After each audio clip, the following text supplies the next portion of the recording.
那我们就需要在教会，现在你就在教会里啊。这最后的上一次我们没有带到的啊，就是教会是上帝子民的团契啊，我们就是要来敬神爱人，我们天天读经。请问有读经的，不要举手。都有读经，意思就是没有读经的要举手啦。啊，都有读经，感谢主啊！真的，你要读圣经，好不好？大家应该听过我儿子的见证，当他走歹路的时候，以后再讲啊，今天没有空。神就是透过走歹路回来到家中悔改的时候，还有一段很长的路需要走的时候，他就开始读圣经，他发现每一天神都透过不同的经文对他说话，多么的神啊！本来他的老板不放他，因为他是被重点栽培的干部。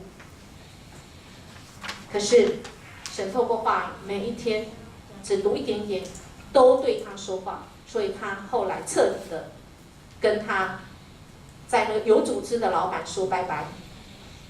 他们都很惊讶，所以读经真的很重要，神会给你供给你够用的恩典，以及需要适时的帮助。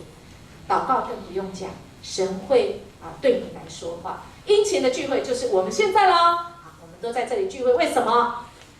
为了是我们能够等一下有互相的彼此联谊。所以基督教信仰一个字叫爱，两个字叫什么？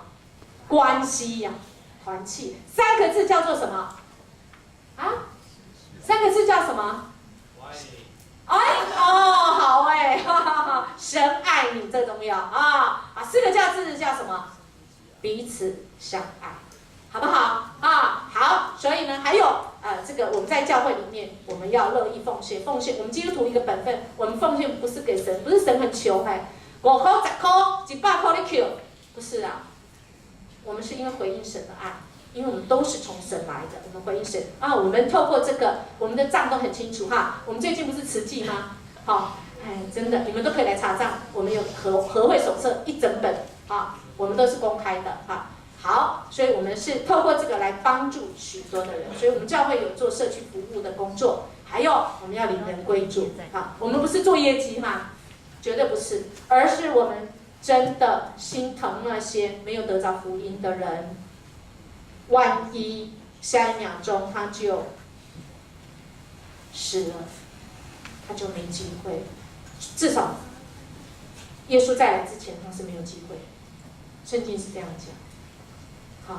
所以我们愿意来传福音，服务社会。刚刚已经讲了，我们这些奉献绝对不是我们就有记录的，不是牧师长老谁想怎么花都不是，不可能我们的账很清楚还有，我们是把这些拿来服务社会，还有对社会的公益，还有我们要维护这个生态，因为这生态是神的，神也透过大自然来告诉我们、启示我们，他是一个怎么样上帝，启示我们人怎么样来跟大地来学习。好，我们来看101，我们的影片从大自然来学习，注意看有没有跟上次我们一次一次放的影片哪里不同，哪里相同，我们一次看不够。